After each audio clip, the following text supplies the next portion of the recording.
ధర్మము నశించినప్పుడు ఈ లోకంలో ధర్మాన్ని పునఃస్థాపించడానికి మనస్సు ఉనికి తనకు తానుగా అవతరిస్తుంది.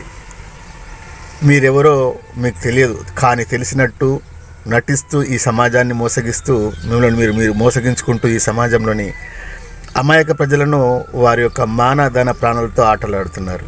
మీరెవరు? ఆది మధ్యం అంతం లేని ఆత్మస్వరూపులై ఉండి అజ్ఞానం చేత వేదాలు, ఇతిహాసాలు, పురాణాలను వల్లిస్తూ మిమ్మల్ని మీరు మోసగించుకుంటూ సమాజాన్ని మోసగిస్తూ మరి మీరు ఈ లోకంలో బంధించుకుని పదే పదే జన్మలకు కారణమవుతున్నారు.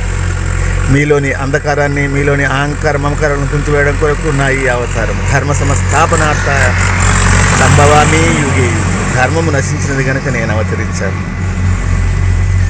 నేటి ఈ రాజకీయ వ్యవస్థ అంతా కూడా కుళ్ళిపోవడానికి కారణము సాధువులు, సంతులు, సన్యాసులు, యోగులు, యతులు తమ తమ కర్తవ్యాలను, కార్యాలను మర్చిపోయి మరి తమకి తాము ఈ సమాజాన్ని ఇలా పాపం తలా పిడికడు అన్న రీతిగా ఈ సమాజానికి చెడిపోవడానికి ఈ సాధువులు, సంతులు, సన్యాసులు కూడా కారణమై ఉన్నారు కనుక ఈ రాజకీయ వ్యవస్థను చక్కదిద్ది ధర్మాన్ని పునఃస్థాపించడం కొరకే నా ఈ అవతారం. కనుక నా మాటలను ఆలకించినప్పుడు మీలోని అహంకార మమకారాలు, మీలోని అజ్ఞానము, అవివేకము అంతా కూడా కడిగివేయబడి శాంతి, ఆనందం, ముక్తి లభిస్తుందని మనసా వాచ కర్మన మీ బిడ్డగా మీ అందరికీ నమస్కరిస్తూ జయ గురుదేవి.